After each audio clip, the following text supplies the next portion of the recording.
நவராத்திரி ரொம்ப பக்கத்தில் வந்துடுச்சு. ஸோ, அதனால் கிச்சனுக்கு வந்து ஒரு டீப் கிளீனிங் கொடுத்துட்டு, பேண்ட்ரி எல்லாமே வந்து கொஞ்சம் ரீஆர்கனைஸ் பண்ணலாம் அப்படின்னு சொல்லி பிளான் பண்ணியிருந்தேன். கவுண்டர் டாப்பு, கேபினட்ஸ்லாம் நல்லா க்ளீன் பண்ணிவிட்டு, கிச்சனை வந்து அப்கிரேட் பண்ணலாம் அப்படின்ட்டு நெஸ்டேஷியாலேருந்து சில ஏர்டைட் கண்டெய்னர்ஸ், அதுக்கப்புறமா ஸ்பைஸ் ஜார் செட்டு, கொஞ்சம் குக்வேர், சர்வ்வேர்ஸ் இந்த மாதிரிலாம் வந்து வாங்கியிருந்தேன்.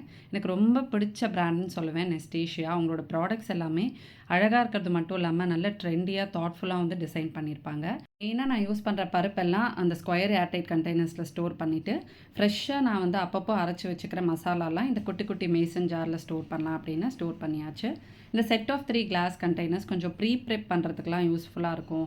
அதே மாதிரி ஸ்டாக்கபிளாக இருக்கும், ஸ்பேஸ் சேவிங்காகவும் இருக்கும் அப்படின்ட்டு அது வாங்கியிருந்தேன். என்னோடய விஷ்லிஸ்ட்டில் ரொம்ப நாளாக இருந்த இந்த செராமிக் குக் பாட்டு, இதில் வந்து குக் பண்ணியும் காட்டியிருக்கேன். இது வந்து ஃப்ளேம் சேஃப் தான். அதே மாதிரி இந்த சர்விங் பாட் வந்து பர்ச்சேஸ் பண்ணியிருக்கேன். நான் கீழே ஒரு வீடியோ டேக் பண்ணியிருக்கேன். அந்த வீடியோவோட டிஸ்கிரிப்ஷனில் இந்த ப்ராடக்ட்ஸோட லிங்க்ஸ்லாம் வந்து இருக்கும். செக் பண்ணிக்கோங்க.